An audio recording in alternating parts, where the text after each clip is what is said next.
Hello बच्चों, let's see the question. और question is which of the following species can act as the strongest base. यानी कि इसमें बोला गया है कि कौन सी स्पीशीज होगी जो एक्ट करेगी एज अ स्ट्रॉन्गेस्ट बेस के रूप में। तो देखो यहाँ पर स्ट्रॉन्गेस्ट बेस जो होगा, इसका मतलब है अगर वीकेस्ट एसिड होगा तो उस वो जो होगा स्ट्रॉन्गेस्ट बेस में आ जाएगा। ठीक है, तो हमें देखना है कि वीकेस्ट एसिड कौन सा होगा इनमें से। तो देखो यहाँ पर क्या होता है, जो हमारा ओ एच होगा, ठीक है, इसका अगर हम कॉन्जुगेट बेस देखें तो क्या होगा, एच ओ एच हो जाता है। ठीक है, अगर ओ आर का देखें तो आर ओ एच हो जाता है।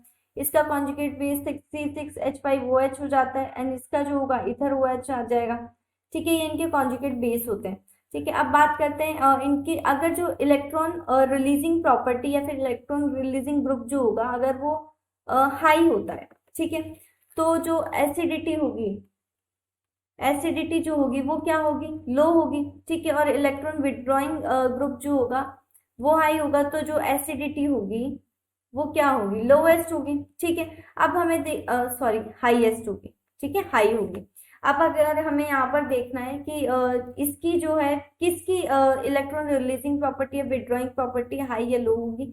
ठीक है, तो देखो यहाँ पर जो हमारा ओ आर होगा, ठीक है, यानी कि जो आर ओ यानी कि जो हमारा अल्कोहल होगा, ठीक है, यहाँ पर इसकी जो है इलेक्ट्रॉन रिलीजिंग जो ग्रुप होता है, ठीक है, वो क्या होता है, हमारा हाई होता है। तो इसलिए इसकी जो एसिडिटी होगी वो क्या होगी, लोवेस्ट होगी, और एसिडिटी लो होगी। ठीक है, तो यहाँ पे यानी कि जो वीक एसिड होगा ये, ठीक है, तो इसकी जो बेस होगा ये क्या होगा, हमारा स्ट्रॉन्गेस्ट होगा।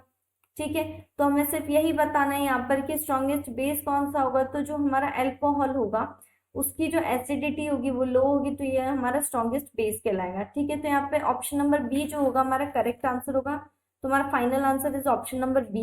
आई hope you understand. Thank you and best of luck.